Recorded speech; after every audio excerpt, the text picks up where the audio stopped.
Welcome to YouTooSpain, broadcasting live on YouTube. On today's show, by popular request, I'll be asking the head of the 180 Days in Spain campaign, Andrew Hesselden, what it really is all about. And I bet it's not exactly what most of you think it is. Join in on the live chat, wherever it is.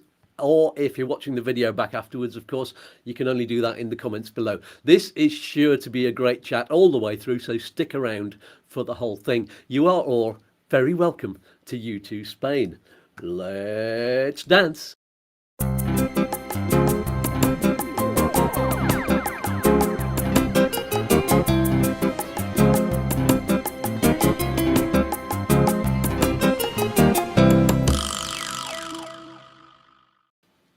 Groovy. That was a little bit wobbly there, but right then, before we get chatting, don't forget to sign up for free to the monthly newsletter from our website, YouTooSpain.com. It is there on the screen all the way through. There's lots of stuff on there for you to read, links and resources that you need for your move to Spain and for living here. And a quick mention for our friends at Smart Currency Exchange, who have the best Trustpilot reviews of all of the currency companies. I highly recommend them to fix you a forward exchange rate. What does that mean? Well, I'll have my mate Jack Wiggs back on the show in February. I think it's February the 17th. To explain it all. But if you need to know in the meantime, then use the link below in the video description to get in touch with him. That's free. You can get a free account. So you may as well do that straight away. Well, after the show's finished, of course. There's no obligation at all. And it doesn't cost a penny, and it helps YouTooSpain out too in the process. It is a win-win-win with a cherry on top. There we go. So, without further ado, let's meet my wonderful guest for today. It's Andrew Hesselden from 180 Days in Spain. Good morning, Andrew. Hello, good morning. Good morning. I got your name right. Actually, I've been saying Hesselden all this time. Do you get that a lot? I do get it a lot. I've had Hesseldine, Hesseltine, Hazeldine. And when Michael Heseltine was in government, that always provoked some questions. That's good. Well, anything to get people talking, I suppose. So, thanks for giving up your sleep time to come in on the show. You're a bit of a night owl, and although you've got a place in Spain, you're in London at the moment, so it's even earlier over there. It is horribly early. Are you frozen in at all? It's not too bad. There was ice on the canal yesterday. So we don't see that very often, but no. Get your skates out. You'll be able to. I went for a swim in the outdoor Lido, but it was heated. So I was going to say. Well, let's see who's on the live chat today. Oh, there's quite a few already. I might have a problem answering and responding to all of your live chats today, because there's going to be a lot, I have a feeling. Good morning to Robbo. I've already said good morning to Adam and to N and Paul Cook and Terry Gibson. Good morning to all. Sunshine today after yesterday's much needed rain. And AK Mitchell, that's Anton Cares. And Yogi, how am I feeling this morning? Yogi's been watching my video diaries. I'm not feeling too bad, actually. Got a bit of a cold, so if I do sniff my way through this episode, I'll try and avoid doing that, but apologies for that. And Glyn James, and yeah, thank you. Dominic's joined us as well. Everybody's hopping on, so enjoy the show, guys. We've got a lot of people watching. Okay, quick introduction from you, Andrew. Just briefly tell us who you are and what you do. Sure, absolutely. So, as Skatz said, I'm Andrew Hesselden. I'm campaign director and founder of a campaign group called 180 Days in Spain. About me, I studied European languages many moons ago. I speak 6, including Spanish. I now work as a communications consultant, mostly doing internal comms work. In theory, I travel all over Europe doing this, and so, as you can imagine, Brexit's caused me quite a big problem in that regard.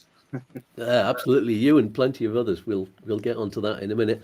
Just answer Ant's message. What's the current weather temperatures there? Here, daily yo-yoing drizzle 3C, and they're in France, by the way.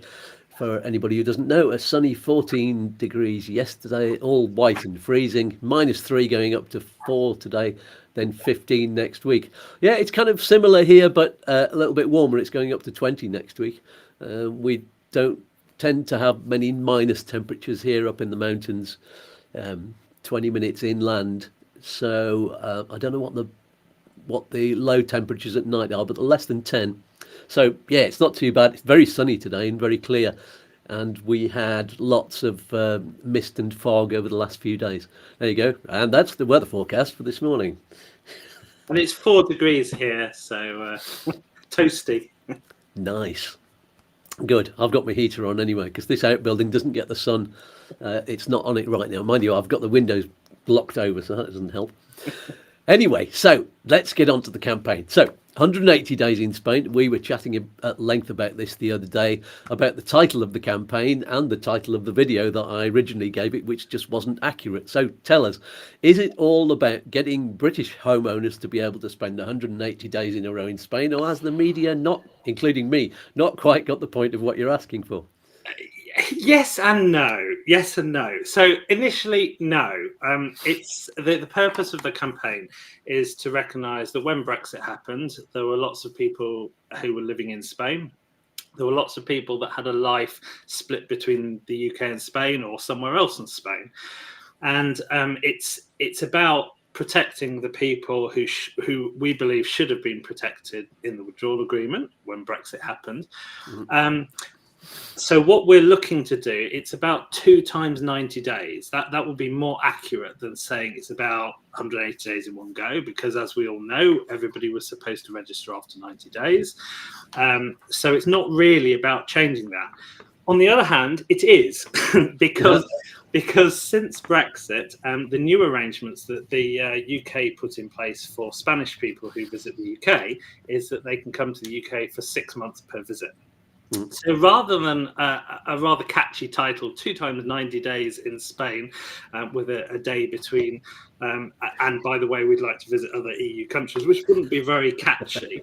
No. We stuck with 180 days in Spain. And so there are actually 2 aspects to the campaign. So the first part of it, and the 2, it's very important to actually have both of them together, because we've tested both independently, and they don't have the same kind of support as if both are pitched together. So the first part is about protecting all the people who were there before Brexit, regardless of how long they're able to spend in Spain. So that is the same treatment for all British people in Spain, regardless of how long they can spend there. The second part of the campaign is actually about 180 days, because we're saying, well, if the UK welcomes British people to Spain, to the UK for 6 months per visit, wouldn't it be nice if Spain would simply reciprocate the same? We thought it was a much simpler message. So we're asking simply for equality, 2 lots of equality. Mm-hmm. I mean, I think that people getting the wrong idea from the media was probably because of the vote in France that went on and the subsequent coverage, because that's where I first heard of the campaign, and you. So I think that's had an effect on what people think it's all about, isn't it? Well, we could certainly go on and talk about what's happened in France if that's helpful to you later. Or... We will do. I'll put that question to you a bit later. Absolutely. My next question was going to be, who is the campaign for exactly? And you've already talked about these 2 groups of people. Just outline that again. Well, I think it's probably worth talking a little bit more about who these people are. We call the people affected part-year residents, or part-year dwellers, if you don't like the word resident. People who live, or people who reside, people who have a home in Spain, and split their year. And by part year, we mean for up to half of the year. The reason we draw it off at half the year is because if it was more than half the year, everybody would have been automatically protected by the withdrawal agreement anyway. And the reason we use that term is actually to help people understand that they're not holiday makers. So they're not people, they're not swallows. That, a swallow to my mind is somebody who's retired, who books a long stay in a cheap or affordable hotel that's only open and full of lots of retired people. That's to me what a swallow is. Or perhaps it's somebody that actually has a holiday home in a holiday complex and actually spends the winters there.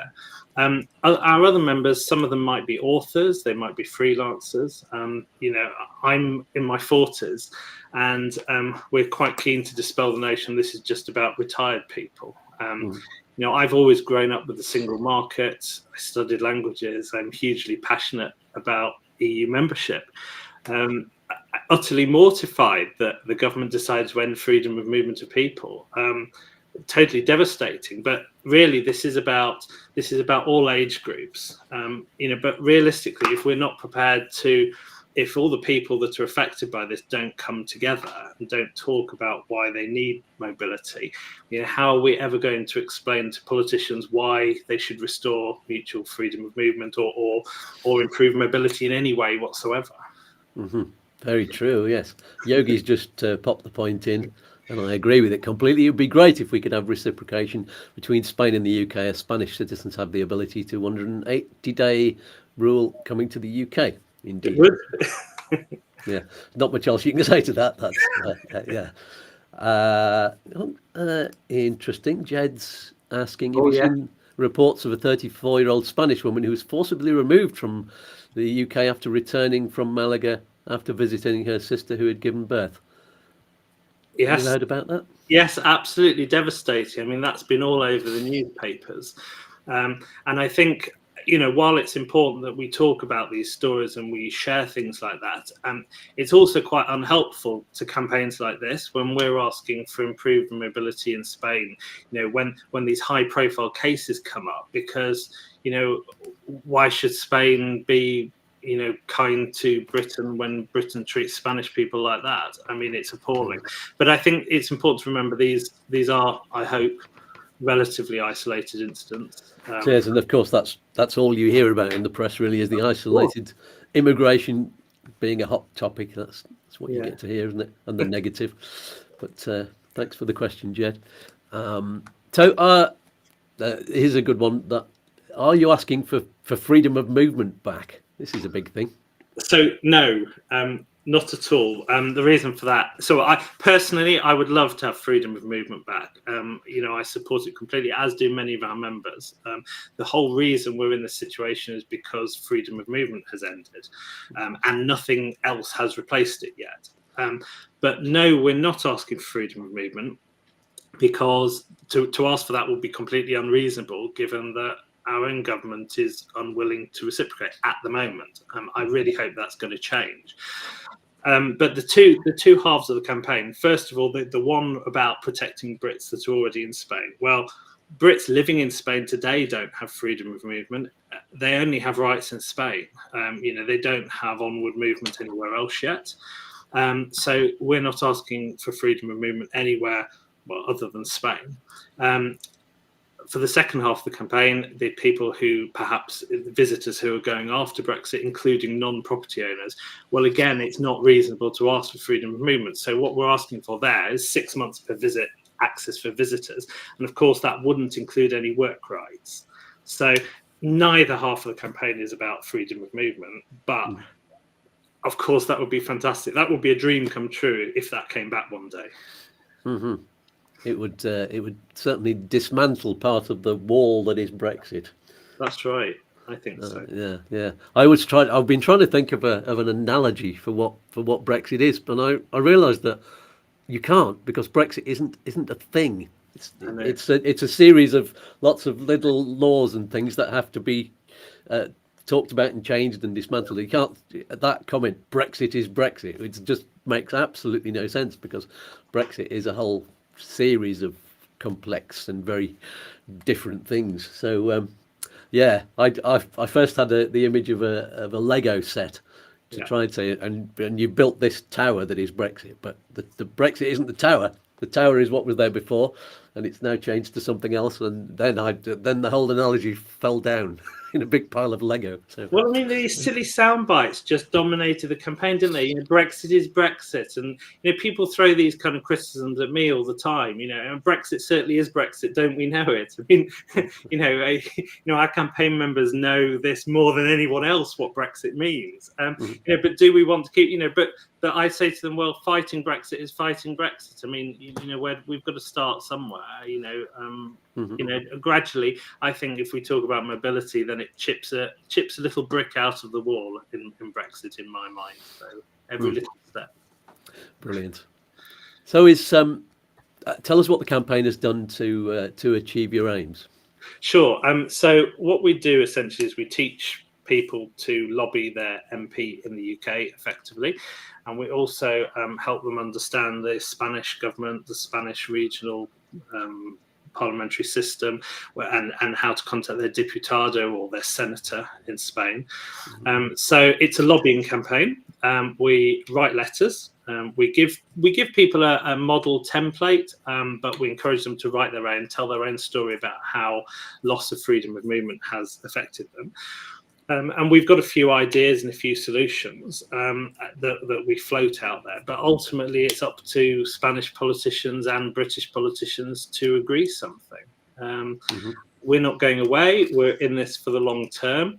It takes as long as it takes. And really, it's people need solutions. So. Is anyone listening? Any of the MPs listening? I think so. Yeah. I mean, we have some MPs. I would say we've been doing this for nearly 4 years, probably. For a long time, it's a bit like talk to the hand. You get some terrible responses back. But what I would say is when people write to their MP, the first time it's quite normal for them to be ignored completely. Second letter, they will get a response that's boilerplate stuff that's obviously been written by the Cabinet Office. Usual guff around the UK deciding to end freedom of movement, blah, blah, blah, blah, blah. Really boring. We've all seen this single letter that the Foreign Office keeps sending out every single time. It's tedious. And then the third time you write back to the MP, you actually start to get a much more personalised response. They actually engage with the issue. They often invite our members in to go and talk to them. Some have even posed questions in the House. And we're seeing that more and more because I think they are less scared of being deselected. And gradually, the Brexit omerta in the UK is starting to change. And they're starting to talk about the impacts in Westminster, which is a good thing. And as I say, on the Spanish side, which in some ways is more important because the UK can't do anything about this alone, short of rejoining the EU. So on the Spanish side, we had a huge amount of support from Valencia region in particular. We know from news stories that Carlos Mazón, Simo Puig have been quite active over the last couple of years in asking for change. And then in France, we have this wonderful senatrice that has put forward this amazing motion that has achieved everything that's happened in France. So, we are being heard. It's taken time, but to all the naysayers out there, things are starting to move. And I would deeply love this all to be overtaken by shall we just rejoin the single market or shall we just rejoin the EU? Great. If we fail at this, brilliant, and it contributes to that conversation, great. But I think that can't happen until we start talking about why we need that mobility back. That coverage in the media about the French situation is that's actually, has that had a big impact on the number of new members that you've got joining you? Enormously. I mean, the French group doubled in size within about a week. It went from about 2,000 members up to about 4,000 members. We've got 7,500 in Spain. And I would say that we get the French group is a public group, so it's a little bit different. It's a bit easier for people to join. The Spanish group is a private group because we try and make a safe space for people to share their lobbying work, share information about which MPs have been helpful and things like that. So they're a little bit different, but we had a flood of new members, and I'm hoping that we'll get a few new members who want to come and join us, and that's why I've put these QR codes up here. So the top one is if people want to join, that's the web address at the top if they want to join the group. And the bottom one's my Twitter account if they want to just follow along with what we're doing. Excellent. And your contact details are also in the video description below as well. I put them there. Thank you so much. Lovely. Let's just go onto the live chat just to check who's talking. And we've got N, is that one of your members? I think they joined early on. I'm not a property owner in Spain. My reason for supporting the campaign is health related. I suffer from a lung disease which is progressive and is exacerbated by the cold weather and carries on. So I'd like to rent property in Spain to spend the winters in Spain. So looking for a kind of visa, the same reciprocation that EU people get in the UK. Right. And I think it's really important to point out at this point that although countries like France do have a 6-month visa that's designed specifically for visitors, Spain still doesn't have one. They only have options which are about moving to Spain permanently. And that's never been what this is about. I mean, a lot of people say, if you go and talk about freedom of movement on Twitter, for example, you get all these Brexiters pile on and say, oh, you can still move to Europe. And strictly speaking, they're right. If you've got enough money and you follow all the visa conditions, you can move permanently to Europe. What has stopped is the ability to live in two places, the ability to enjoy a dual life, to live in one country, work in another. And this is the story that just isn't being heard. And this is why we talk about part-year dwellers, part-year residents. So, if I went to work, say in Germany, I would go out and I would probably rent, rather than, I'd either have a hotel for the first month or so, or I would work for 3-6 months or something, and I'd rent an apartment for a couple of months, and then you'd fly back and forth. So this isn't about completely relocating. This is about the single market. This is about, doing what they've spent 30 years teaching us to do. Just a quick correction from Anne. I not suffered from lung disease. Ongoing, understood. So that certainly sounds it. And there's so many stories like that. People have these health conditions. They've made these decisions, and they're struggling these days. It is true. It's really sad. The Middle Journey, that would be a good name to call it. It's like calling yourself The Edge, only you don't play guitar, or do you? Anyway, I'd like to see extended stay for everyone, including homeowners. Well, yeah, we are talking about for everybody. It's the homeowners thing has just come because of the media coverage in France once again. I think it's actually important to just mention here that what's happened in France is what France has decided to do on its own. It's come about because of letter writing by our members and lots of other people. But the solution they're proposing in France isn't exactly what we're asking for, but it's still fantastic. Yes, excellent. Well, actually, let's move on to that question I was going to put, which is all about that. So the British ambassador to Spain, the lovely Hugh, has said in the past that, here's a quotation, the 9180 rule is something I feel it is my duty to raise with the Spanish authorities. And a separate quote was, it's something I talk to central government in Madrid about on a regular basis. But in more recent quotes, he tends to repeat what Spain's tourism minister says in the sort of the caveat to his promises to lobby the EU, that it's not down to Spain. Changing the Schengen laws is up to the EU, which means all of the countries have to agree. But what I don't get, in France, like you've just said, they're not talking about changing Schengen law. It's just a way of making this existing tourism extension visa possible or automatic to homeowners instead of applying every year and incurring costs. So if that possibility is in place already in France, why can't Spain do it? Why are they just saying it's up to the EU? And shouldn't somebody tell Hugh? Wow, lots of questions in there. I'm going to pick you up on one thing, actually, that just leapt out of me. You mentioned the word tourism. When we talk about visas and visa exemptions, visa waivers, actually, we use the word visitor because everybody thinks this is about tourism. And to me, tourism is getting your camera out your bag, going to a monument, snapping a picture, lying on a beach, and then getting on a plane 7 days later. Visitors.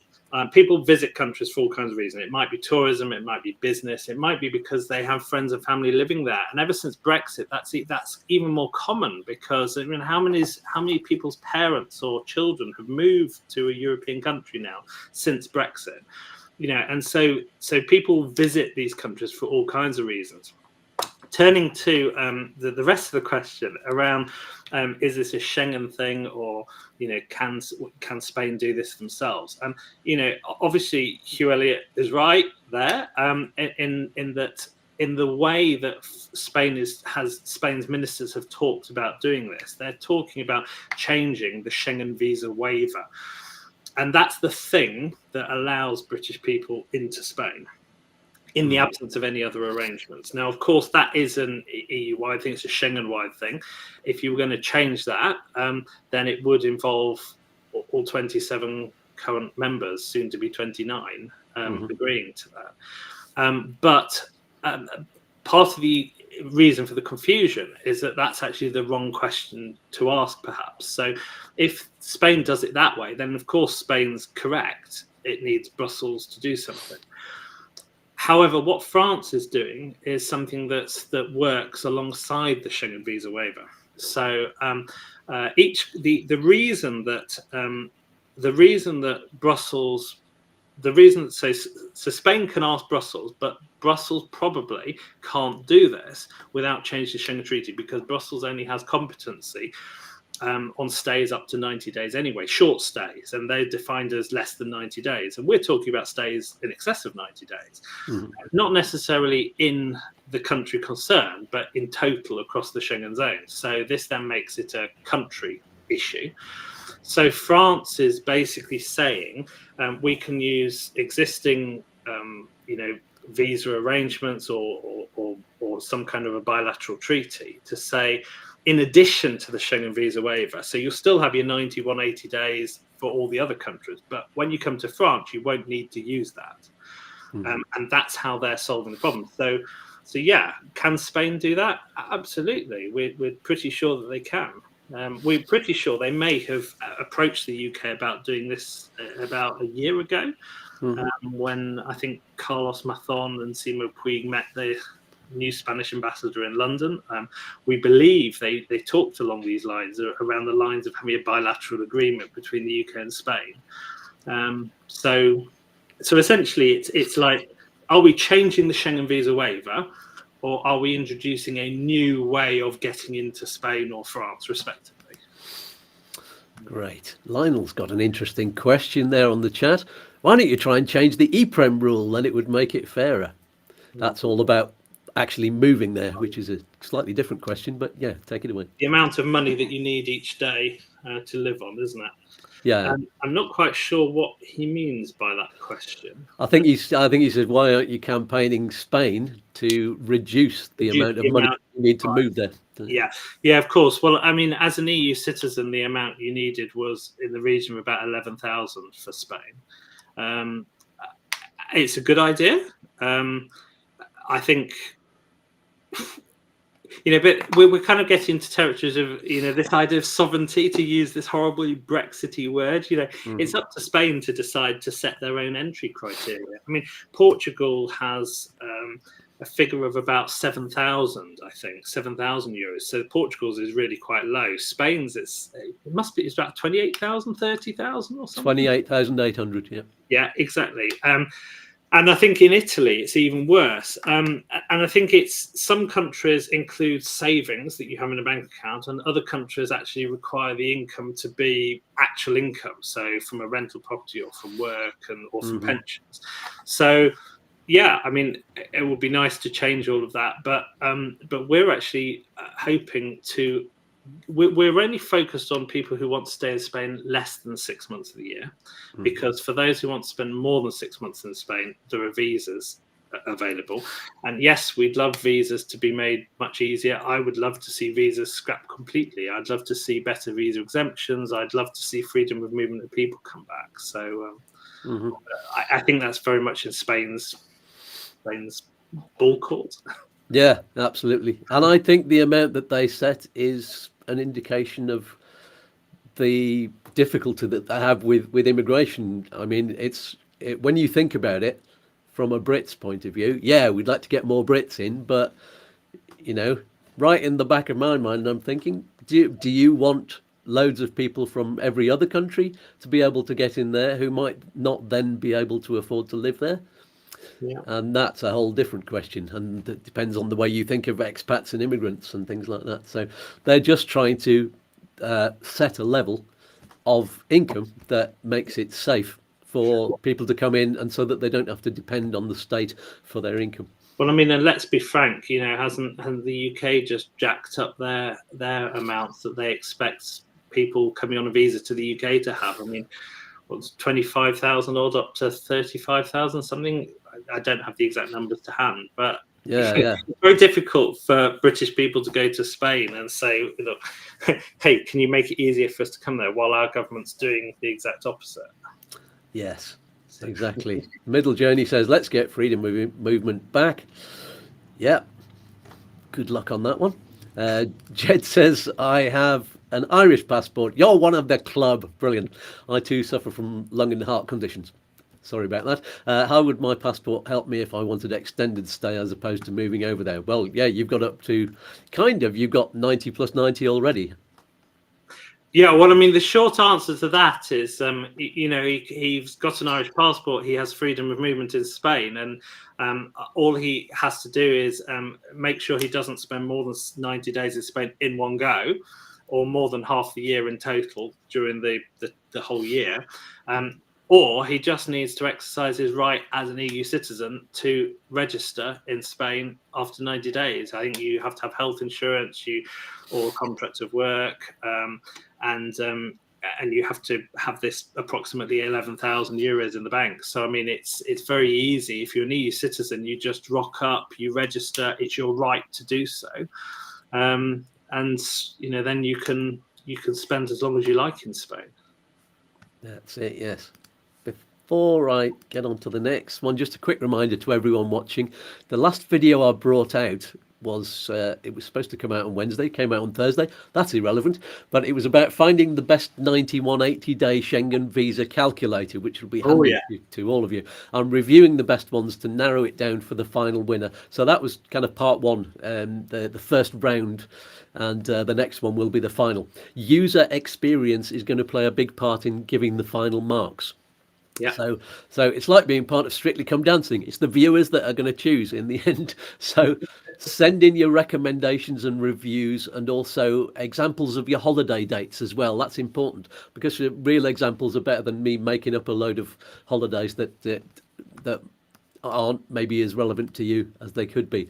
So that I can test them all out. And I'm going to test all different examples out on all of the shortlist of the Schengen calculators, and find out which ones are working, and I'll test them against the EU's standard ones, so we'll all know. So make a note of that now so you don't forget. Watch that video and respond.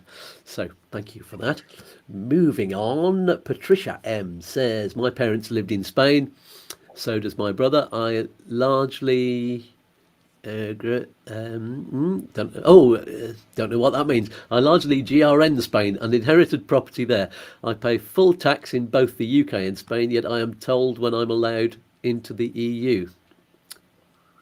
Well, yeah, Patricia is a very good example of our campaign members. They've lived in Spain or had a life in Spain for many years, and I think they've been treated really unfairly. It's a shame, really. Yeah, absolutely. Yogi is saying, so why can France do this in isolation as an EU country? Doesn't it need some authority from the EU? So the answer to that is that the EU is. So I think it's probably helpful if we explain what the Schengen Visa waiver is. A lot of people think this is a 90-day limit on travellers. It's not. It's actually an obligation placed on signatories to the Schengen Agreement. So what that means in simple terms is that Brussels doesn't tell Spain, you are not allowed to let in third country citizens for any more than 90 days. They don't say that to Spain. But what they do say to Spain is that if there's somebody on our special Annex 2 list of countries, and there are about 65 countries on this special list, these are trusted countries by the EU, and the UK is on there. What they say is that if the citizen that wants to enter your country is from one of these countries, then you must let them into Spain, so long as they've not already had 90 days in all the Schengen countries combined. So when you actually think about what's going on and you think about it that way, there's absolutely nothing stopping Spain, as far as we can tell, for letting people in for as long as they like. And how would they do that? Well, possibly via a visa exemption or some kind of automatic visa. But a visa is essentially just permission. The difference between a visa and a visa exemption is a visa is somebody going and saying, here are my circumstances, can I have permission to come in? And a visa exemption is simply saying, well, so long as you meet all of these criteria, i.e. you're from this country or from that country, or you're this old or you're that old, you don't need to bother applying for a visa. So they're kind of the same thing. Has that kind of answered the question? I think so. Yogi's joined your Facebook group anyway, so maybe you can carry on that conversation over on the group. That would be Love perfect. to. And again, thanks for all your comments. He or she, I don't know if you're a he or she. Sorry, does it matter? I don't know. Maybe you're a they. Although many people would benefit from extended access to Spain, no one would be disadvantaged. That does seem to be a strong argument, yes, in favour of the campaign. And that's the point we keep making, really. We don't think that this is helping anyone. It's not like it's protecting Spanish workers, really. It doesn't seem to harm the single market in any way. If anything, you could even argue it brings in more customers, for want of a better word. Mm-hmm. Yeah, absolutely. And Gillian Dick says, how difficult can it be? I can imagine the tone of voice of this one. I'm just putting it on. How difficult can it be for Spain to reciprocate what the UK allows Spanish citizens? Well, bureaucracy is my answer to that. Muy difícil. I think it's very simple. I think that where the challenge comes is helping everybody understand. And you would think Spain, as Spanish politicians, should know all about this stuff. But let's be honest, how many British politicians understand the Schengen visa waiver? How many British people knew before they either did or didn't vote for Brexit, knew that this 90 and 180-day restriction, well, see, I've fallen into the trap of using the phrase, this 90 and 180-day limitation of the Schengen visa waiver even existed. How many people knew that? So the big problem in Spain, we find, is probably just educating people as to what might be possible. Yeah. And Yogi says that 180-day agreement would probably help the rental market in Spain, in my opinion, as people would move away from Airbnb and get a 6-month rental agreement. Could be. Possibly, yes. And Lionel says if the 180 days were allowed, then this would put a strain on the health services in Spain. That is, unless the condition of compulsory health insurance is a condition of the proposed changes. Well, that's only for people who have residency in Spain, that need the compulsory health insurance. But you would need, if you were staying, let's say you were staying for 179 days over a period of two groups of 90, then you would need to take out some kind of health insurance anyway. I think it's really important here to actually point out that there wouldn't be any strain on the health services because, first of all, British people who maintain ordinary residence in the UK, in addition or instead of somewhere else, are entitled to a GHIC card. And so that means that the healthcare is handled via a reciprocal scheme or reimbursed by the UK. If people are of retirement age, then they can get an S1 form, which that's for moving to Spain. And anybody who was staying more than 90 days who wasn't of retirement age had to have compulsory health insurance anyway. So that's like the equivalent of a Bupa policy. They'd have to have a policy with Sanitas.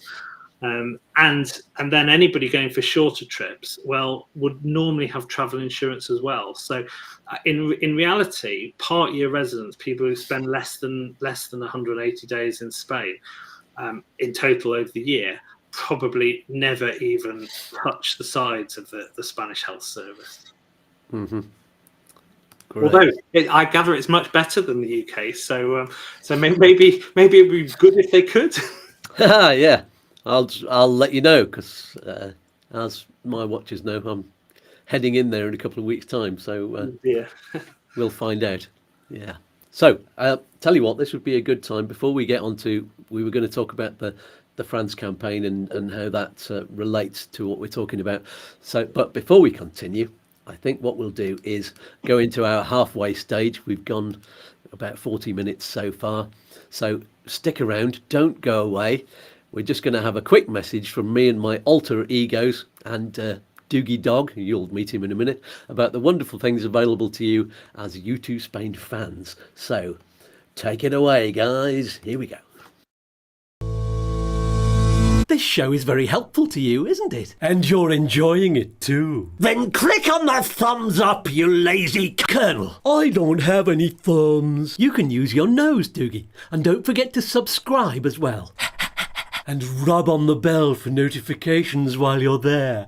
It's all free. Information is valuable. I need a coffee to keep my pecker up. So why not show your appreciation by buying us a coffee or 3? There's a link in the video description below. No, use the QR code. I own the company, you know. No, you don't, Colonel. It's there for the whole show, sweetie. Just point your camera phone at it. But wait, if you think all the help and information and entertainment you get here is worth more than just a few coffees, you can support YouTooSpain with a regular monthly amount. You're not getting my money. You don't have any, Colonel. You live in a hostel. There's a link to Patreon where you can find out what extra groovy movies you get by helping out. Oh, I'm all a quiver. One more thing. Get on with it. There's a guest waiting. Goodness knows why. The beautiful watchers are waiting too. And the ugly ones. That's enough, Colonel.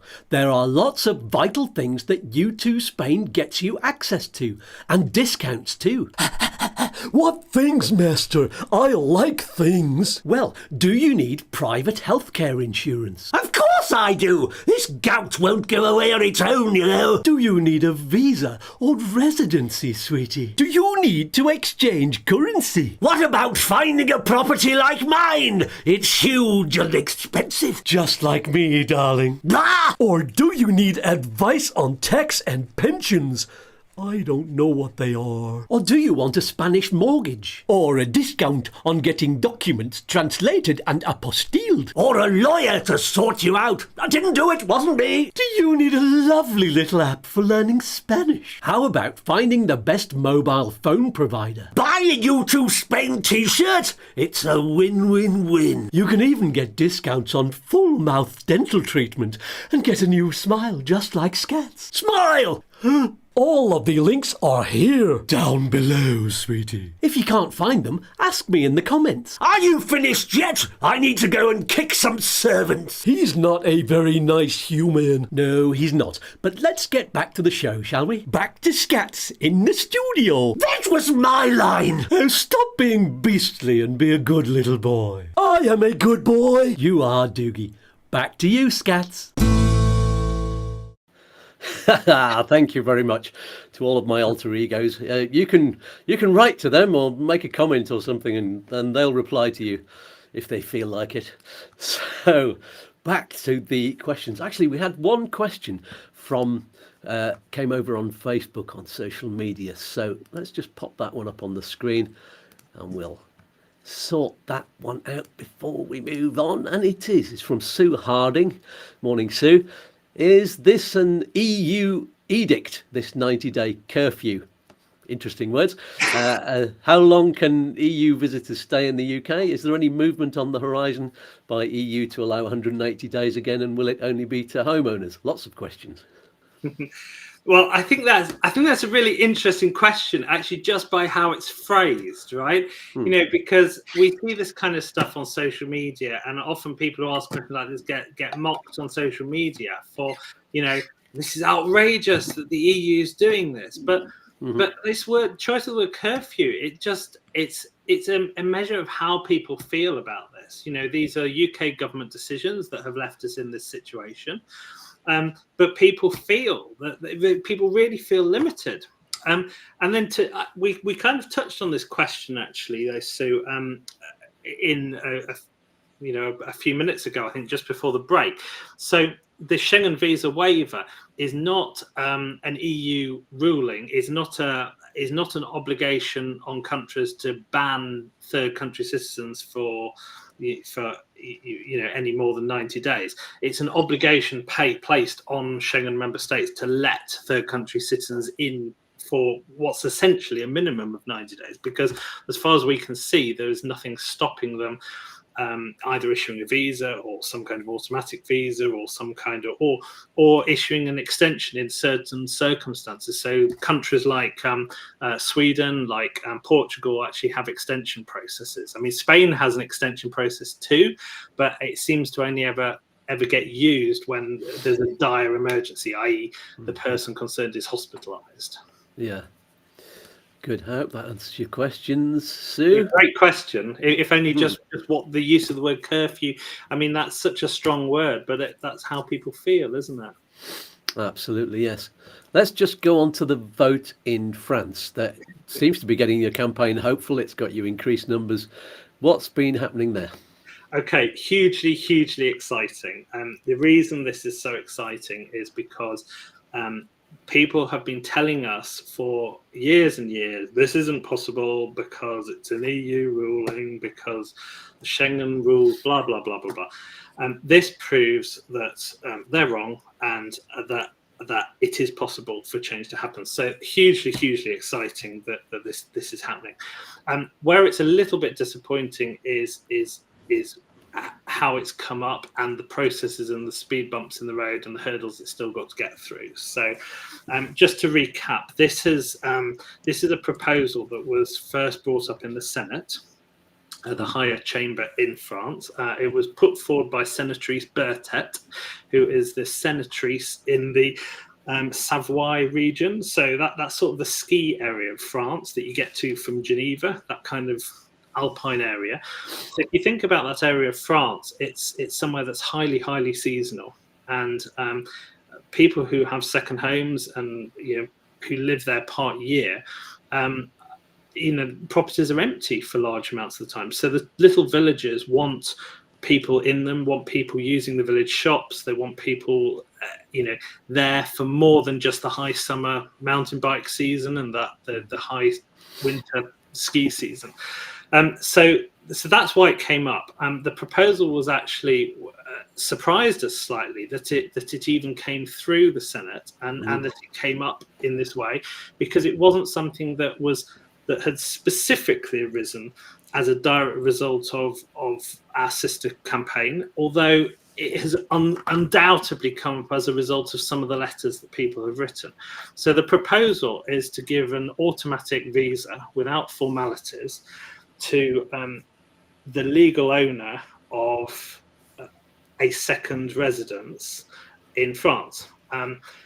The reason this is all a bit of a grey area is that it doesn't define exactly what a second residence is. So is that a house? Is that a flat? Is that a garage? Is that a tent? Is that a motor? Is that a boat? We do have people with motorhomes and boats. Having a life in these so that raises those questions. The other question is, what about if a couple owns the property, but only one of them is the legal owner? Does this also apply to the spouse too? Or would they still have to apply for visas for the year? Does it apply to children? Does it apply to anybody else? So there are lots of issues with it. And then it has to get through the French Constitutional Court, which was the it went from the Senate. It was an amendment to the government's immigration bill. And this immigration bill contains lots of stuff, the kind of stuff that you see the British government pushing through at the moment. Lots of anti-immigration policy, and this was just one kind of clause. So to be clear, this isn't a bill that has come as a result of this is part of the new immigration bill. It was put to the French National Assembly. That was actually thrown out on a motion to reject. And that was mainly, we think, because of the rest of the looking to really with all because the left-wing right didn't like what the right-wing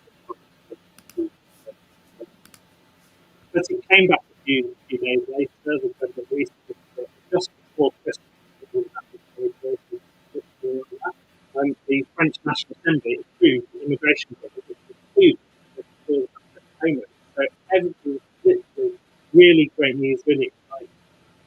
It's proof in the pudding, and it could take a year for this to come into reality. And it's, as I say, it's got to get past the Constitutional Court first. Mm-hmm. Sorry, we had a few sound problems there at my end, so I didn't totally get all that. I hope everybody got that online. It was just a bit wobbly, that's all, but I could just about hear what you were saying. So, but yes, it is really interesting. It's actually quite ironic that this French bill came about as part of the set of proposed changes by some quite right-wing French politicians, who are traditionally a bit xenophobic. So on the one hand, they're saying we don't like foreigners, and on the other hand, saying come please, foreigners, we need your money for skiing. And it is sort of ironic, and it's sort of I know for Stephen, who runs the French campaign, and myself, it's. Whilst we're really delighted and incredibly grateful to the senators that have put this forward, it's sort of also slightly frustrating, because when you look at the criticism our campaign often gets, namely that, this is freedom of movement by the back door, but only for rich people, only for people who own property. All the criticism that often gets thrown at our Spanish campaign, and the French have actually just gone and done this on their own without much prompting. So it's like, it's wonderful, but if it gets thrown out for being unconstitutional because it favours wealthy people, well, that will be incredibly frustrating, because we think it should be about the people, not the property. It should be about the fact that you've made a part of your life in another country, not the fact that you own real estate. But anyway, we're not going to look a gift horse in the mouth. It's great news. Yeah, absolutely. And the same for, you were telling me the other day, you're getting lots of mentions in newspapers like the Daily Mail and the Daily Express and GB News and all that really heavily Brexiteer right-wing media. How does that sit with you? And also, is this, a lot of it seems like it's about making Brexit work, and does that make you a closet Brexiteer? Oh goodness me! Again, lots of questions there. Okay, so to answer the question about the right-wing media,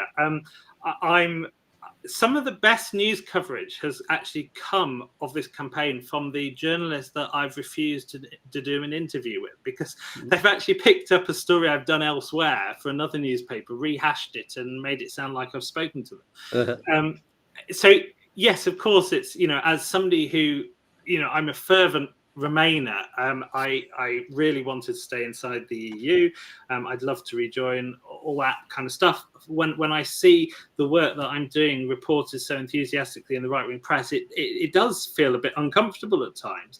But I think actually it's just a measure that we're hitting the right notes, because if it's taken what we're doing to finally get Leavers and Remainers to start to see eye to eye. The vast majority of our members are strong Remainers like myself. If the right-wing press are picking this up and saying, hang on, this seems like common sense, then we're reaching a point of coalescence here. This is where, that I would like to rejoin the single market. I would like to rejoin the EU. I like what that means, and it turns out that Leave voters also want, no queues at the border. They want, no queues at Dover. All of that. They like what the single market means. So the fact that we're seeing this enthusiasm from the right-wing press is kind of encouraging, that we're actually hitting the right note here, and that maybe politicians will start to listen. And what was your other question? I've forgotten that. Am I a Brexiteer? Well, I've answered that one. Oh yeah, absolutely. But it's funny about it making Brexit work. That's the interesting thing, because let's face it, Brexit certainly isn't working properly in a lot of ways. So, well, I don't think it ever could work. I mean, Brexit can't work. I mean, Brexit is leaving the EU, right? Well, we didn't say we wanted to stop trading. We didn't say we want to stop traveling. We didn't say we want to stop working, living, working, studying, retiring, etc. Whatever you want to do. That hasn't stopped, has it? So, and EU membership made all those things possible. And the thing is, we're so addicted to this life, doing stuff with our neighbours. I mean, it's obvious, really. I think it's hard to see how Brexit ever could work. But in terms of, is this campaign about making Brexit work? Well, I see why people say that, but Brexit's happened. It's in the past. It's done. I keep getting told on a daily basis it can't be reversed easily. It can't be undone. I think it can be undone when politicians actually want to do it. But if it's going to take a long time, well, I don't want to spend the next 20 years like this. I mean, this is, and if we have this idea, the younger generation will reverse Brexit. Well, can we really be sure about that? I know when I first lived and worked in Spain, I was 20, and I as part of my degree, my Spanish degree, I lived and worked in Gran Canaria for a year teaching English. And when I was doing that, I went along and registered and did all the kind of stuff that we all know about these days, because I was just told to do it. But I had no idea whatsoever I was exercising freedom of movement. I've taken it for granted my entire life. We've been in the EU.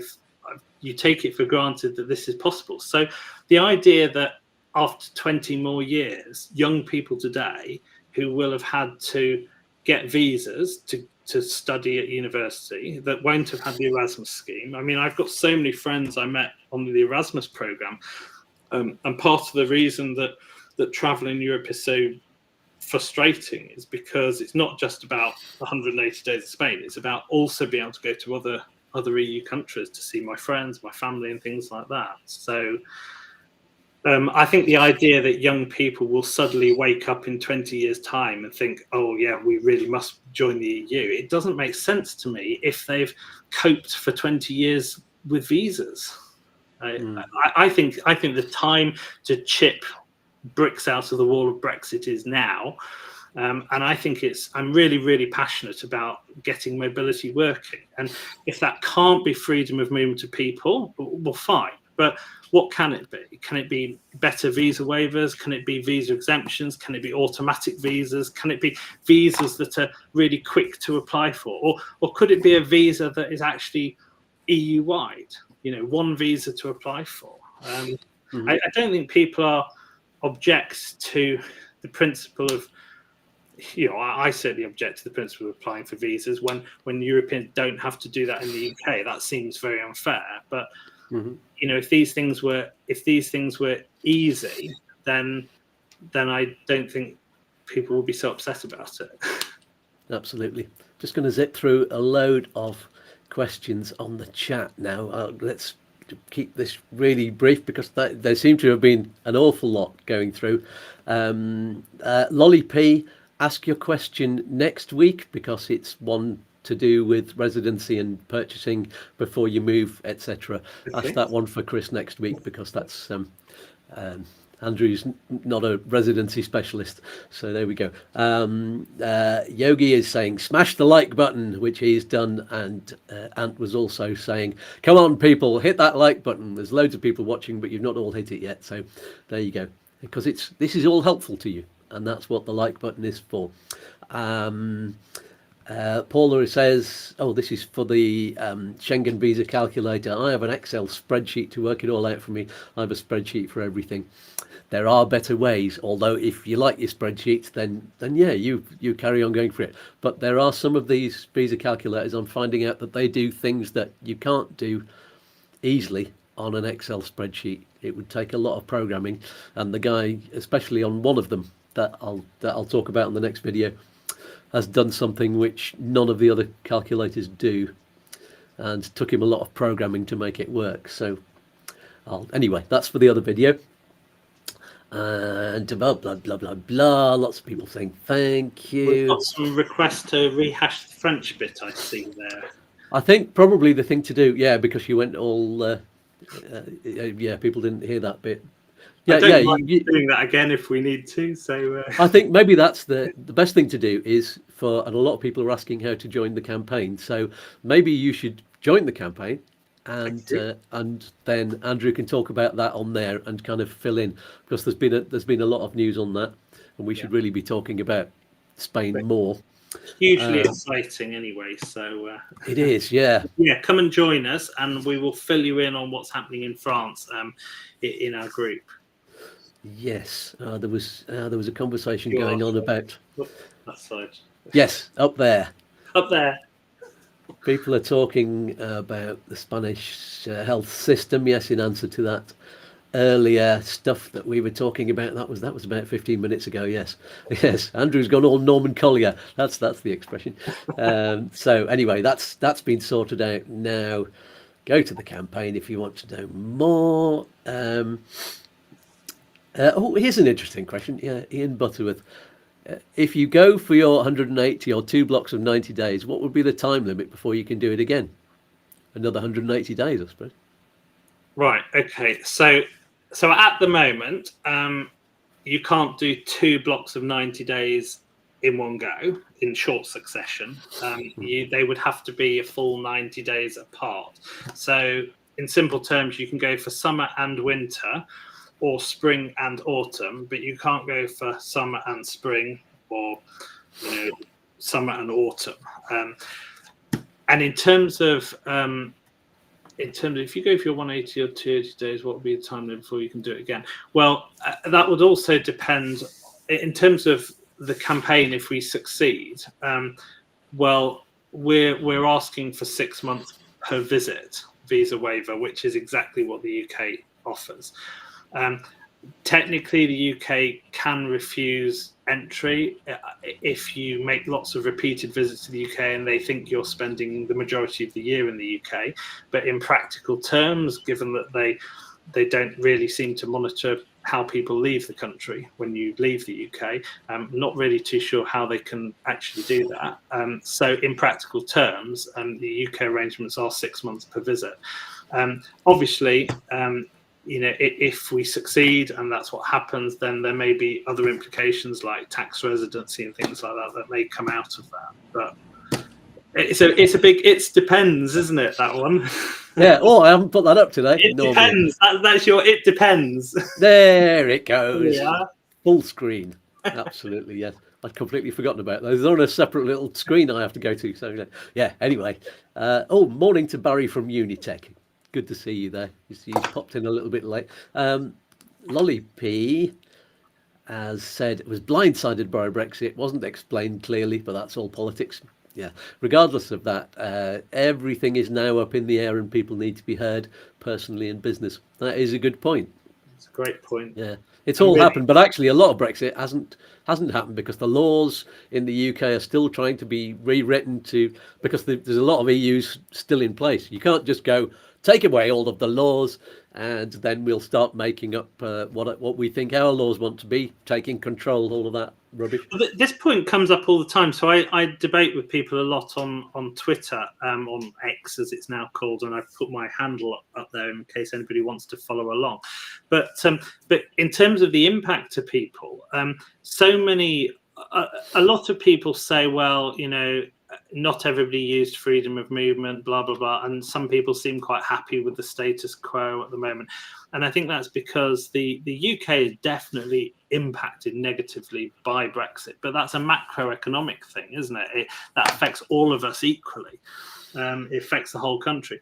The problem with loss of freedom of movement is that if you take away all the people who don't like travelling, all the people who can't travel, all the people, for health reasons or something, all the people, that have to work a lot and, their job never lets them travel. You take away all the people that might have a dual passport or might have ancestry, an Irish granny or, a Lithuanian uncle that gives them perhaps the rights to a second passport. You take all those people away, you're left with probably a relatively small number of people for whom the loss of freedom of movement has been so devastating.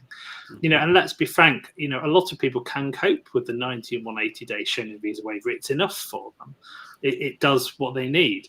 But for the ones who have lost freedom of movement, it's a very, very personal thing. And so we've got this situation, which is Brexit has impacted people in a very inequitable way. It's not impacted everybody equally. Absolutely. That comes on to a question I was going to ask later on, but it's how many people are you talking about the campaign affecting, really? What kind of numbers have we got? That's a really good question. We think about 1.6 to 2 million part-year residents in Spain. And that's about 4 to 5 times the number of people who have some kind of residency card today, protected by the withdrawal agreement in Spain. We've calculated that number. We understand there are 800,000 properties in Spain that are owned by British owners.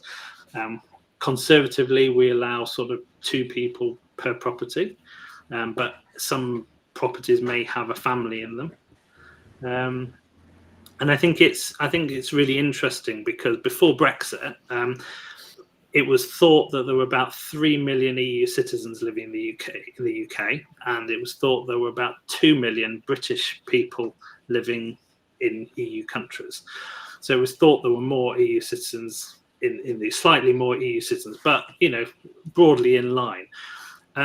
Today, I believe the figures, I think it's 7.4 million EU citizens have settled or pre-settled status in the UK. So that's more than double what it was thought to be.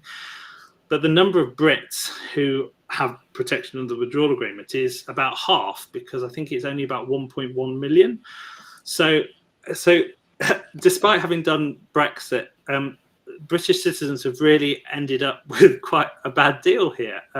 They've really been adversely affected. And so what makes up that difference? Because all other things being equal, with 450 million EU citizens in the EU, you would expect that with so many people moving, that the numbers will be broadly equal. And we think that the shortfall, that 6 million difference, is probably the number of part-year residents in Europe, because we think that Europeans are more likely to have been living, working in the UK all year round. Perhaps when they're younger, they take a job for 3 or 4 or 5 years or whatever. But we think British people are more likely to have gone to live in EU countries perhaps when they're a bit older. It's not to say that young people aren't working all over Europe. I mean, I certainly have done. But we think that people often will want to go when they're a bit older, and by that stage they might be running their own company, they're running their own business, they might have family that they can't move, and so they're looking for much more of a part-year lifestyle. So in terms of numbers, we think the impact of this could be enormous. But why don't we have more people jumping up and down complaining? Well, because not all of these part-year residents actually need to be in Spain for more than 30 days, 60 days, 90 days, whatever. And so some of them are probably just coping with the restrictions. I think if you're retired and you don't need to work, you're probably okay. They're still, in my experience, the ones around here are, they're coping with it. They're just going along with the rules because they can't do anything else. But they would prefer to be able to stay over the winter, And there's this perception, isn't there, that people that have been kicked out of Spain or are breaking rules and overstaying. They're not. They're following the rules. And the people are members of our campaign because they are following the rules. They do respect the rules, and they want to change the rules.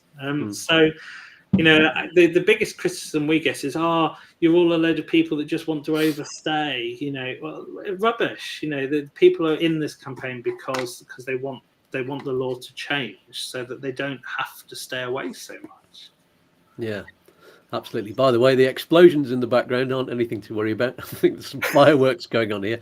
Don't know why the 20th of January is important for any kind of celebration. Oh, there's another one.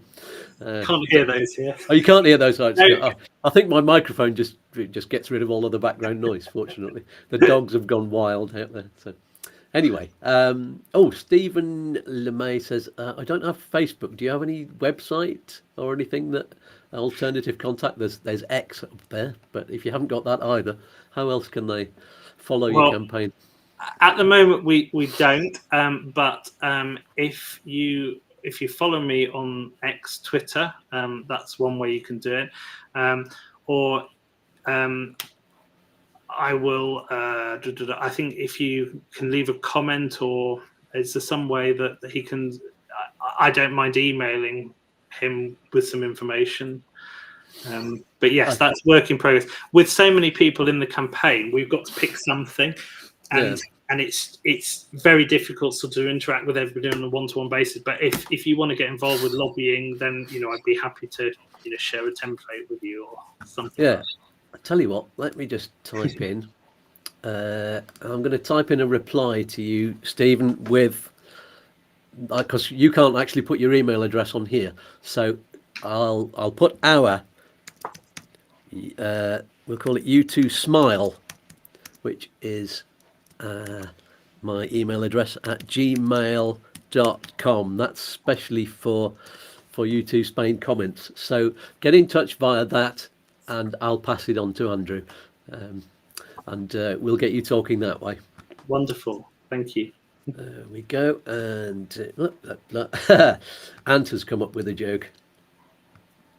Typically dad joke for Ant. You could say Brexit is a load of blocks of countries. That. Yeah, absolutely terrible. But you should be in some kind of competition, Ant, to come up with the best. I think that's a typo, isn't it? No. I think he's deliberately running with the pun there. Deliberate typo. Yeah, that's his usual sort of thing. So the blah. Let's just see if there's any more comments that I've missed. Oh, Paula, congratulations! You've just got your Irish foreign birth certificate in the post yesterday, thanks to your Irish granny. Irish passport application now submitted. Congratulations! That should take less than 2 months to come through, in my experience. Oh, N says, why does the EU have the 90-day rule? Is security its concern? It's one of its concerns. Well, I think we don't know the answer to that. But remember, it's not a 90-day. It's not a rule on travellers. It's actually a rule that requires member states to let people in for at least 90 days. So why does it have that rule? Well, it has that rule because it wants to encourage people to travel. It wants to encourage mobility. So I think it's much more helpful to think of the Schengen visa waiver as a minimum, not a maximum. Mm-hmm. If that answers that question. Good, thank you. Let's see, are there any more before we move on? Let's go to some of the questions I've got. But oh yeah, how compatible is your campaign with Schengen? That follows on quite nicely. So we think it's entirely compatible. We've designed it very carefully to fully respect it. We've worked with the immovable barriers that we believe exist. So we're working on the basis that it's not possible to rejoin the EU quickly. These are all assumptions that we made in order to proceed, that there's no political support for rejoining the single market. So what is possible? So we look at the way Schengen works. We look at the way national visa waivers and visa exemptions and visas work, and automatic visas, things like that. And we think that and if each country introduces its own special arrangement, we think that that's fully compatible with Schengen. And for proof of that, there were actually some pre-Schengen treaties that existed before the Schengen Treaty came into effect. So it was signed by 6 members in 1985, and it came into effect, I think, in 1995. Mm-hmm. And a lot of people don't realize that Spain actually has 19, I think it's 18 or 9, I think it's 19 bilateral agreements with non-EU countries. So that includes America, USA, includes Canada, includes New Zealand. And what this actually means in practice is that if a New Zealander turns up in Spain and they've already used up their 180 days, say in France and Italy and Greece, it means that obviously that wouldn't let them into Spain because they've run out of days. But because Spain has this bilateral treaty, they would still get in because they're from New Zealand. Mm-hmm. And that applies to Australians. So not to Australians, it applies to Americans, it applies to Singaporeans, Japanese, I think. So these treaties exist. They're fully compatible with Schengen. What's not clear is whether Spain can sign any new ones. But as far as we're concerned, that's a matter for lawyers to work out. And, laws can be changed. That the whole point of a campaign, a political campaign, is to change political will and to change the law. So current laws are kind of a bit irrelevant in some ways, but we think it is compatible. And the very fact that all these bilateral treaties. There are probably about 300 if you look at every Schengen country. These treaties exist. And if you consider that New Zealanders, Canadians, Americans are not affected by this 180-day problem in the same way that Brits are, you have to ask yourself, if the UK had never been an EU member, would the UK also be on that list? So that's exactly what our campaign's about, is can we get the UK on that list? And I don't see any reason why not. It just takes agreement. Well, I think Lord Frost dropped the ball, and Boris, in his rush to sign his TCA, I think, our campaign members were more they joined organisations like British in Europe, like Remain in Spain, years ago, 5 years ago, just after the referendum happened, and a lot of our members thought that they would be considered as Brits abroad, and they thought that they would be protected. So when the withdrawal agreement happened and they realised that they weren't going to be protected, they were mortified. And then they expected, well, surely Boris will put something in the TCA agreement. Surely our politicians will have thought about this. They'll have noticed. Notice what America has, notice what New Zealand has, and let's be honest, as early as 1985, when the Schengen zone was just 6 countries, they realized that sharing an allowance between just 6 countries was a big enough of an issue that they needed to keep these bilateral treaties in place. So, the fact that we're now 27 countries, well, it was 26 countries when Brexit happened, then Croatia joined the Schengen zone. In March, Romania and Bulgaria join, and then I think Cyprus is the last to join, and it'll only be Ireland left out of the Schengen zone, and that's because of the common travel area. So, it seems bonkers to me that Lord Frost forgot to put one of these bilateral agreements in place. Yes. What was he thinking? Absolute madness. Who will ever find out?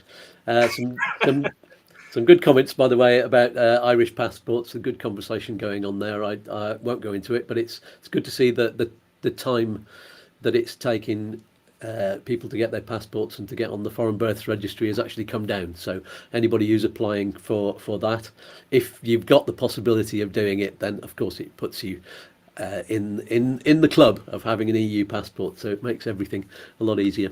And if I had an Irish granny, I would be doing exactly the same. Yes, there you go. I didn't have, but I had to go and live in Ireland for a long time. That wasn't the intention to get an EU passport, but I'm sure it was lovely. Yeah, it is. Yeah. Let's move on to this was a nice question. What criticisms do you and the campaign get, and how do you cope with it? Oh, good grief! How do I cope with it? We get told. I get told we're cherry picking. I get told this is cakeism. I get told that this is British exceptionalism.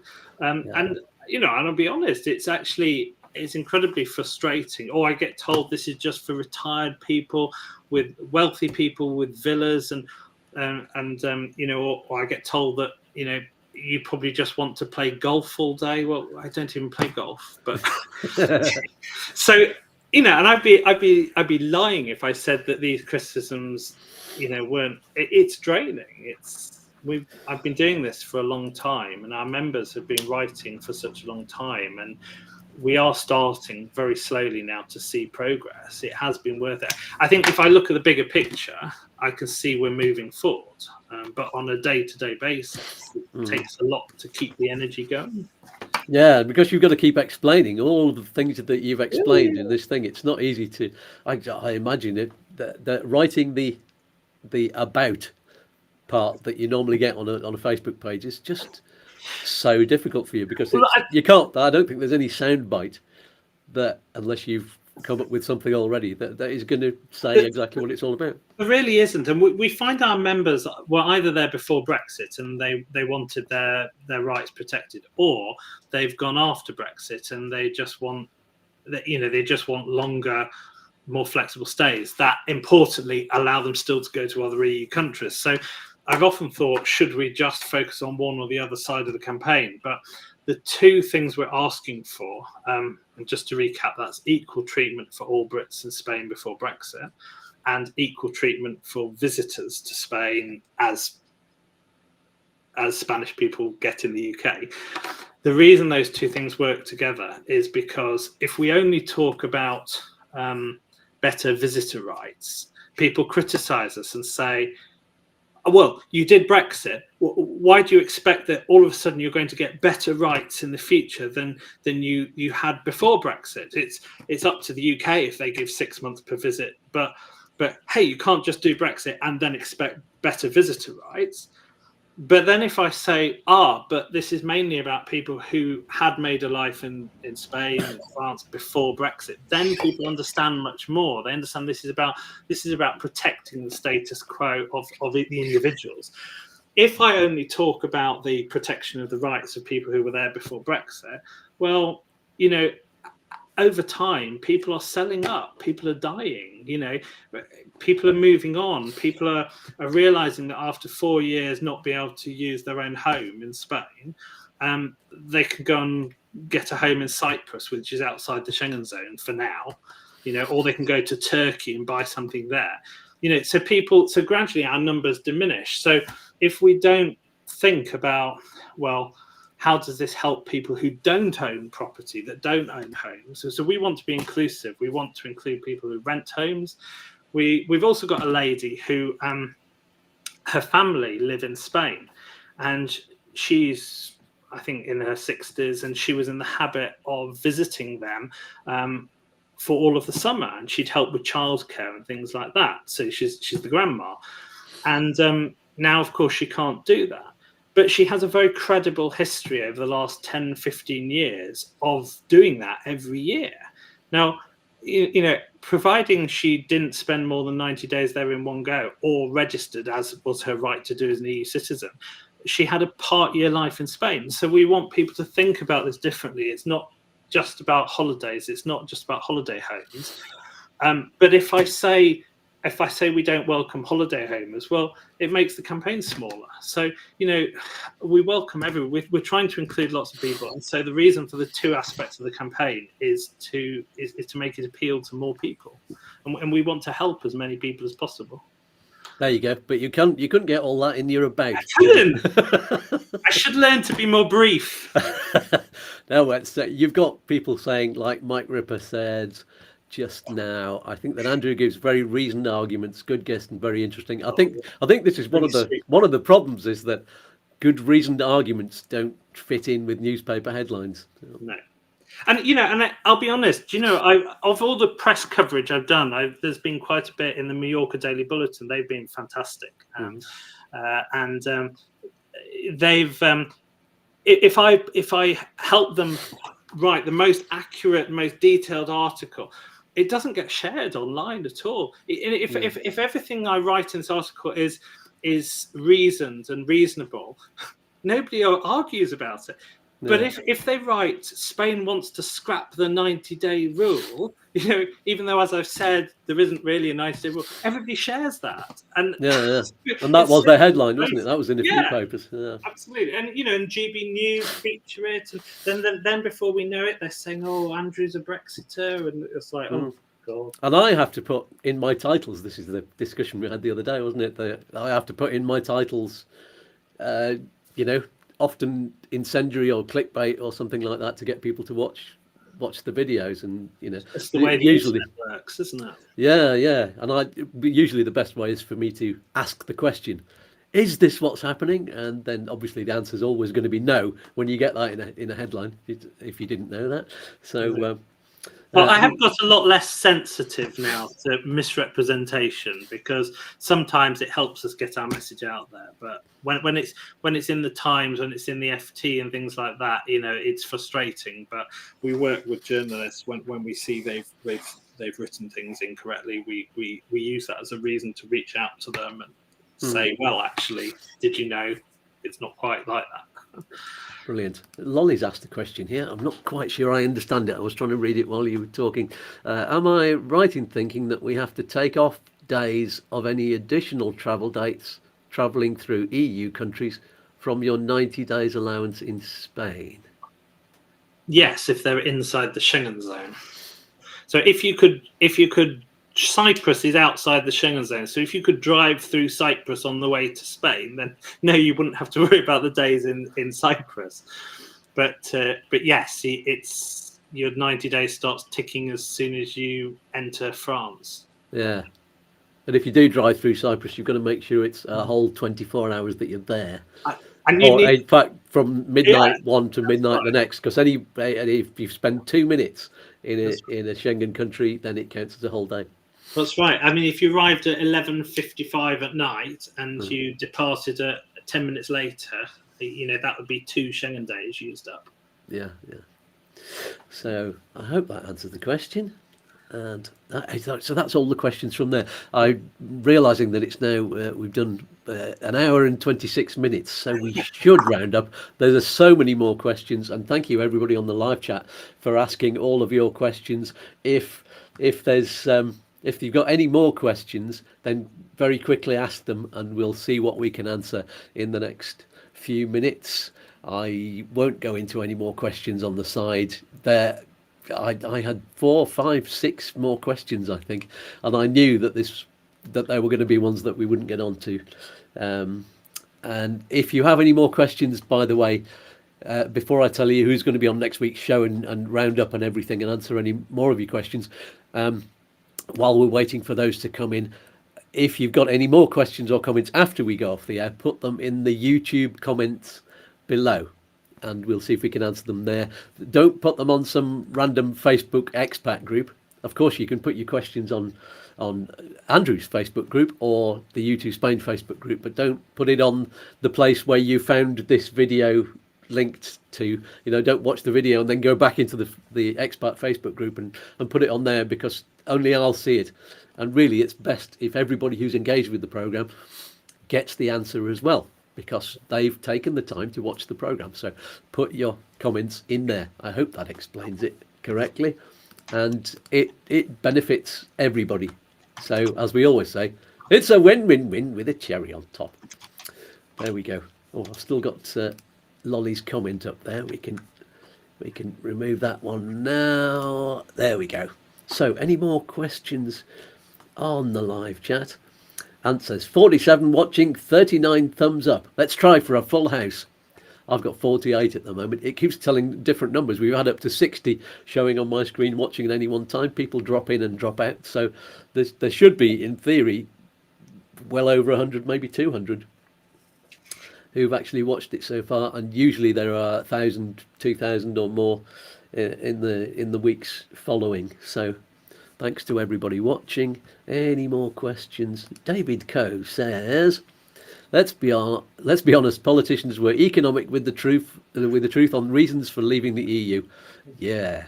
For example, Mr. Gove stated in a live studio debate that leaving the EU would not affect your freedom of movement. Yes. Yeah, that's a really interesting one, because Michael Gove said, and he used an interesting choice of words. He said that anybody ordinarily resident shouldn't see their rights change. And the fact that he used the term ordinary resident is quite interesting, because we believe you can be ordinarily resident in multiple places, because it's where you live, where you keep a home, where we have ties. So we think actually that's a really interesting point, and we do have members that are trying to push that and actually ask him, well, you said this, Gove, what did you actually mean by this? And this is one of the reasons we want to hold them to account for this. Yes, and you have an election coming up. Hopefully, the sooner the better. And then you get a chance to vote. So do vote. I've always, when I was in the UK, I always lived in an area which had a very, very, very strong majority, one way or the other. I always voted for somebody else. And so my vote, as I see it, never counted. But I still voted, just on the off chance that it would make a difference. When I was in a strong Labour area, I voted for,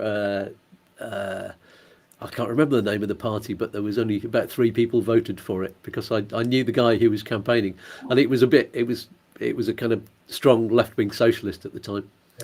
It didn't make any difference, and that was Labour got in there anyway, and so my vote didn't matter. But it did matter to me because I was supporting a friend. But anyway, apart from that, I lived in Tory areas, and there wasn't a chance. I couldn't even do a, SDLP or whatever they're called. Well, I think so many people, their voices are not heard in the UK because we have this first past the post system. The winner takes all. Yeah. And indeed, and in fact, they've just changed the boundaries, which makes I saw a program with the swingometer that they always use at elections. Well, it's changed the position of that. Now Labour need to get about an extra. I don't know what the percentage was, or then they need to get even more extra seats because they've just removed a load of seats. If they reran the 2019 election on the new boundaries, instead of getting an 80-seat majority, I think the Tories would have got another 15 seats. So, I mean, that's an incredible number. So it is a much higher mountain for them to climb. But then let's be honest. At the moment, Labour has unfortunately done two things. One, they've explicitly ruled out freedom of movement of people, and secondly, they've ruled out rejoining the single market. So, those are the two things that really need to change. And so, I think if Labour win an overall majority, I think nothing is going to change. I think there's a sweet spot in the middle where maybe the Liberal Democrats form a coalition with the Labour Party. And we might start to see some change, and that might also lead to things like proportional representation, which might mean that everybody's vote counts and that people's voices start to be heard. You can only hope that I'm hoping for.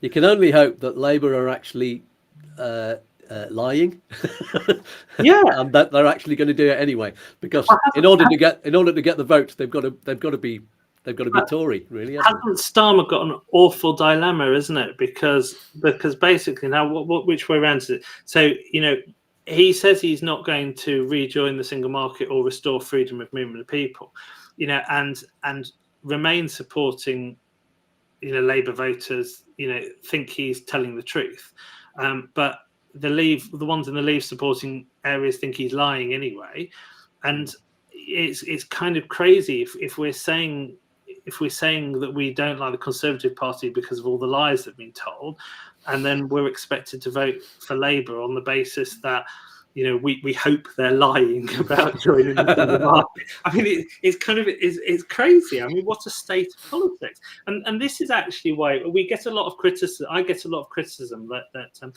we're expecting the EU to solve our problems, or expecting Spain to solve our problems, and we need Spain or the EU to help, definitely, because this isn't up to the UK government anymore, short of rejoining the EU. But even that isn't in their gift. That needs the consent of 27 countries. So we're certainly lobbying UK ministers. We're certainly not letting them off the hook for this awful mess they've left people in. And there is something really interesting this year, because there are provisions in the withdrawal agreement that expire at the end of this year that possibly allow for the withdrawal agreement to be improved or enhanced if there were material omissions made in it. So that process exists. We're hoping that the British government and the EU might look at this party residency problem and actually just do the decent thing and protect everybody. And actually say, well, look, what's to be gained from keeping people apart like this? Absolutely. Now, one final question, which I missed earlier, thank you for reminding me, was from Anne. Let's try and summarise this one as quickly as possible so that we're not on the air too much longer. But how do you think, even though I'm really enjoying this, how do you think last year's Spanish Supreme Court decision regarding 6-month absence might impact the campaign? Well, enormously. This was possibly the most unreported thing that happened last year. Hugely significant for us.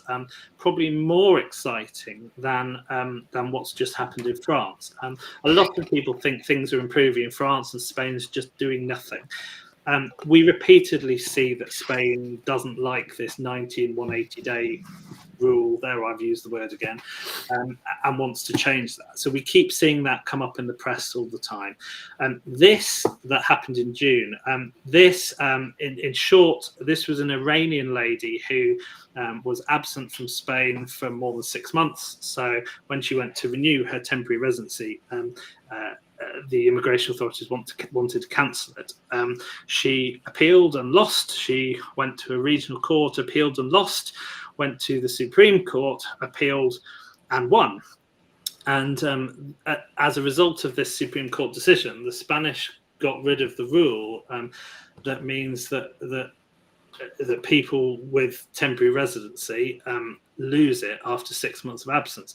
The reason this is enormously significant is that had people known this was going to happen this year, then when Brexit happened, I think the vast majority of our members would have registered, as was their right to do as EU citizens, for protection of the withdrawal agreement. It's all a big grey area. I'm no lawyer here, but the reason this is hugely significant is that if you look at what's happening in France, they're solving the problem by this automatic visa for second homeowners. Well, Spain's kind of quietly did this, fix the problem back in June. In that, if anybody actually did register for residency before Brexit and just let it expire, there's a possibility that that's still okay, or there's a possibility that what we would now like to happen, we would like Spain to allow everybody caught up in this situation to go back and retrospectively register under exactly the same conditions as they would have had to do when Brexit happened. If they're not going to lose it due to absence, which of course a party resident would be absent for more than 6 months of the year, we think this would be a really fair way of dealing with the situation and a much better way than France is currently dealing with it. And incidentally, in France, we're hoping that one of the ways they will, verify. I mean, I can't speak for the French campaign because it is separate to ours. But one of the ways that they could solve this would be to actually allow Brits to apply for a warp card, a withdrawal agreement residence permit in France, retrospectively. We just think this is a fair and reasonable way of protecting everybody who had made a life in these countries before Brexit. Yes, So sounds reasonable. But again, big question mark. So it's how does this turn into reality? We're not sure. Yeah, yet. and hopefully you won't have to go to the Supreme Court to get your application through. No.